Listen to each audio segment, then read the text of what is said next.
तो फ्रेंड्स, इस वीडियो में हम लोग डिस्कस करने वाले हैं पीएचडी स्टे के बारे में। तो अगर आपने अपना पीएचडी डेनमार्क या फिर किसी स्कैंडिनेवियन कंट्री में स्टार्ट किया है तो यहाँ पे आपको ऑलरेडी पता होगा कि पीएचडी 3 साल का प्रोग्राम होता है और इस बीच में आपको एक पर्टिकुलर पीरियड के लिए आपने पीएचडी स्टे के लिए जाना होता है, विच इज़ रिसर्च स्टे और चेंज इन एनवायरनमेंट। तो इस चीज़ पे हम आज डिस्कस करने वाले हैं। इसमें हम देखेंगे कि आपको कितना फ़ंड्स चाहिए होता है, कितना फ़ंड्स आपको एक्स्ट्रा मिलेगा आपके स्टाइपेंड के अलावा। स्टाइपेंड कहना ही सही नहीं होगा बिकॉज़ यहाँ पे स्टाइपेंड नहीं होता है, यहाँ पे बेसिकली आपको पीएचडी की सैलरी मिलती है। तो PhD is mostly like a job here.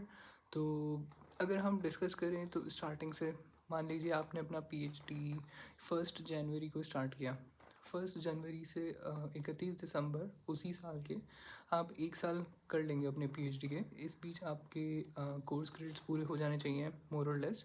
इस बीच आपने काफ़ी चीज़ें समझ ली होंगी कि आपने प्रोजेक्ट क्या है या फिर आपका क्या पीएचडी टाइटल है वगैरह वगैरह। आपने इनफैक्ट एक पेपर तक पब्लिश कर लिया होना चाहिए इस पीरियड में। तो जैसे ही आपका ये पीरियड ओवर होता है तो आइडियली या आइडियलिस्टिकली आपके सेकेंड ईयर में आपने एक रिसर्च स्टे के लिए जाना होता है। तो इस चीज़ को ये लोग मैंडेटरी कर कर रखे हैं बिकॉज़ ये चाहते हैं कि आप दूसरे रिसर्च लेबोरेटरी या दूसरे रिसर्च ग्रुप से जुड़ें और वहाँ पे रिसर्च कैसे होती है, वहाँ पे कैसे मेथड्स अप्लाई होते हैं, वो सब सीखें। तो ये एक बहुत ही अच्छी अपॉर्चुनिटी होती है हर पीएचडी स्टूडेंट के लिए, जो बेसिकली अपनी सैलरी या अपनी स्टाइपेंड के अलावा 15,000 डीके के पर मंथ एक्स्ट्रा गेन करता है यूनिवर्सिटी से और उसको वो यूटिलाइज़ करता है अपने स्टे अब्रॉड एक्सपेंसेस में या चेंज इन एनवायरनमेंट वाले एक्सपेंसेस में। तो मान लीजिए आपने दूसरे साल अपना पीएचडी स्टे या चेंज इन एनवायरनमेंट प्लान किया है, तो सबसे पहले तो आपको मेल करके दूसरे प्रोफेसर्स के साथ अप्रोच करना होगा। हो सकता है आपके प्रोफेसर के ऑलरेडी कॉन्टैक्ट्स हों, बट मान लीजिए अगर आपके पास फ्रीडम है और आपके प्रोफेसर जो सुपरवाइज़र हैं डेनमार्क के, उन्होंने आपको फ्रीडम दे रखा है कि आप किसी भी जगह अप्लाई कर सकते हो, बी इट अमेरिका, ऑस्ट्रेलिया या जापान। तो आप किसी भी प्रोफेसर को अप्रोच कीजिए, वहाँ से कंफर्मेशन ले लीजिए कि हाँ उनके पास एक पोजीशन है आपको होस्ट करने के लिए। तो एक सिग्नेचर वगैरह वो डॉक्यूमेंट जो प्रोसीजर है, स्टैंडर्ड ऑपरेटिंग प्रोसीजर, वो फॉलो करना होगा। और जैसे ही अप्रूवल्स वगैरह मिल जाते हैं आपको एक प्रोफेसर से, तो आप यूनिवर्सिटी में फ़ंड्स के लिए अप्लाई कर सकते हैं। तो मिनिमम स्टे का ड्यूरेशन होता है 30 डेज़ और मैक्सिमम ड्यूरेशन होता है 6 मंथ्स। तो आइडियली बच्चे दो दो महीने से 4 महीने के लिए जाते हैं, बट कुछ लोग 6 महीने के लिए भी जाते हैं जिन्हें लगता है कि उनका चेंज इन एनवायरनमेंट या पीएचडी स्टे बहुत ज़्यादा एग्जॉस्टिंग हो सकता है किसी पर्टिकुलर प्रोजेक्ट के लिए। बट आइडियली 3 महीने इनफ होते हैं किसी भी रिसर्च ग्रुप में कोलैबोरेशन करने के लिए, बिकॉज़ यहाँ पे ये लोग स्क्रीनिंग ग्रांट भी 3 महीने का रखते हैं जिसको बेसिकली कन्वर्ट किया जाता है पीएचडी में फ्यूचर में। तो 3 महीना एक बहुत आइडियल टाइम है।